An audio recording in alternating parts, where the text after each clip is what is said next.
once we understand what is the problem, what is the solution, now we know, now every one of you knows that it's a journey and it never ends.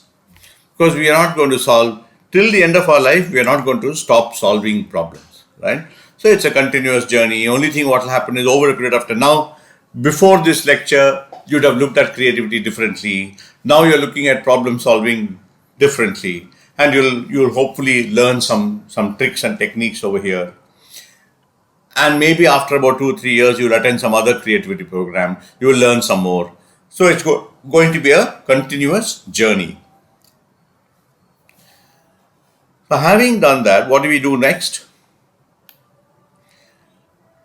Let the journey begin in your lives. So how do you start your creativity journey? By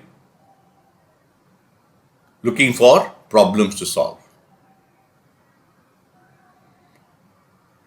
How do you start your creativity journey? By looking for problems to solve. You start saying, I want problems. But how do you look for problems? One of the ways I would suggest, because all of you are students and you're all, learning new subjects, the difficult thing about creativity is looking for problems. That's the difficulty.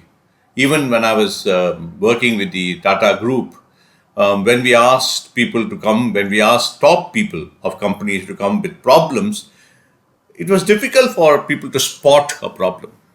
So you will learn that in creativity, generating ideas is very easy.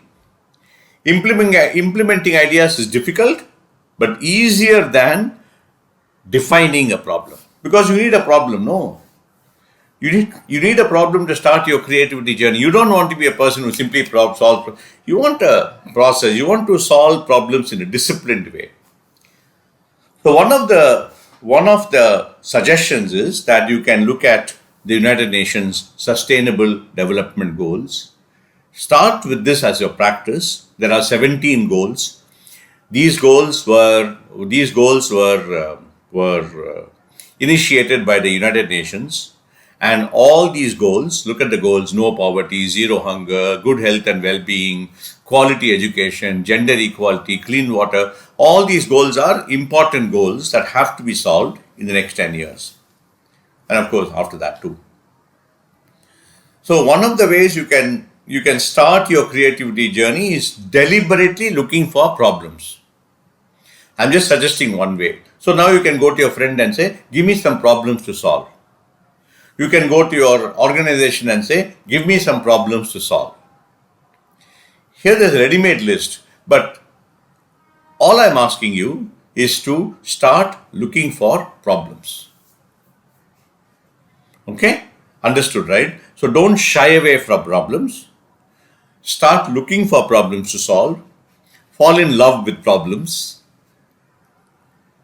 Really, I'm not joking. Falling in love with problems. In the sense, when you get a problem, you say, wow, take care of the problem, right? Nurture the problem. Understand the problem. Listen to the problem. Everything that one does when one is in love. Right? And so, falling in love with your problem is a great way to look at problem solving. Or you can also do this. How do you look for problems? You can say empathy. This is a different topic by itself. I can talk hours and hours on empathy, but I'm not going to do that, don't worry.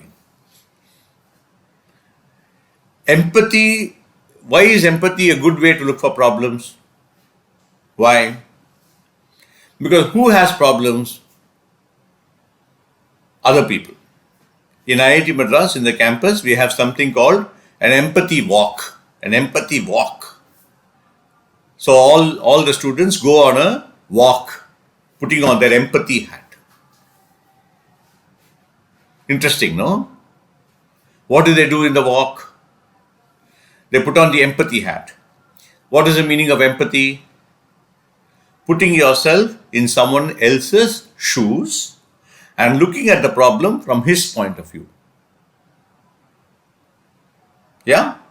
Because when you walk around the campus, You may not see a problem because you don't see it. So you will go to the hospital. Let's say there is a hospital on campus. So you'll go to the hospital and you will be there looking around. Nothing happens.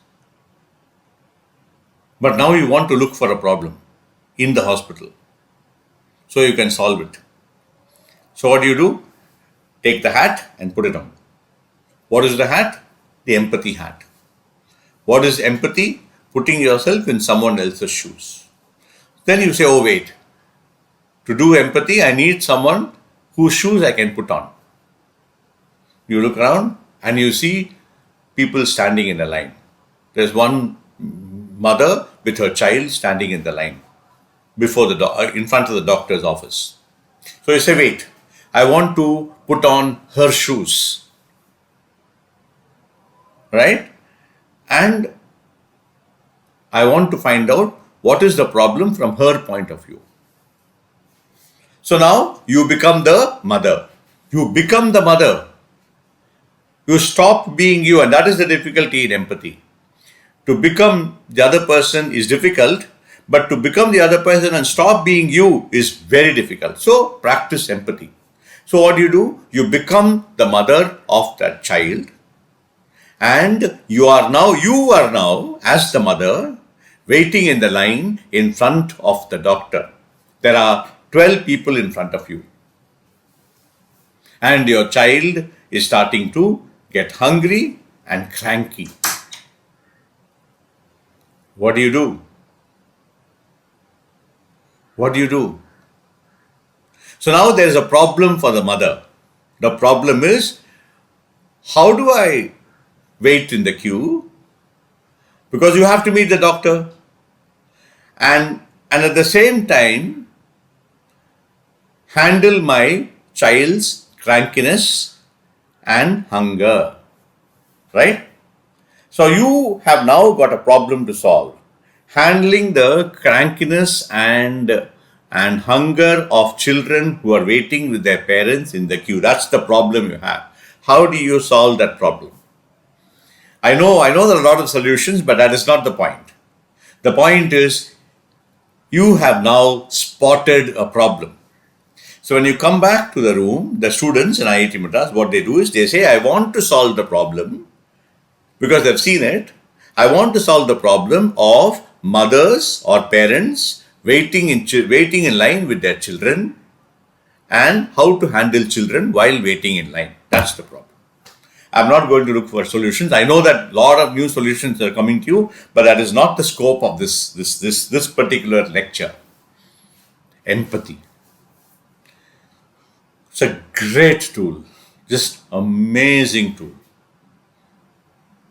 Putting yourself in someone else's shoes and looking at the empathy can also be used in emotional intelligence, you may have already seen.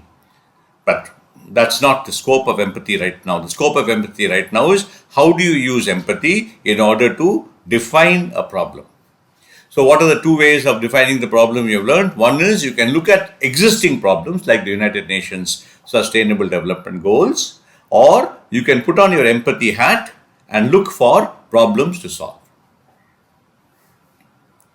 All right. So now what have you done?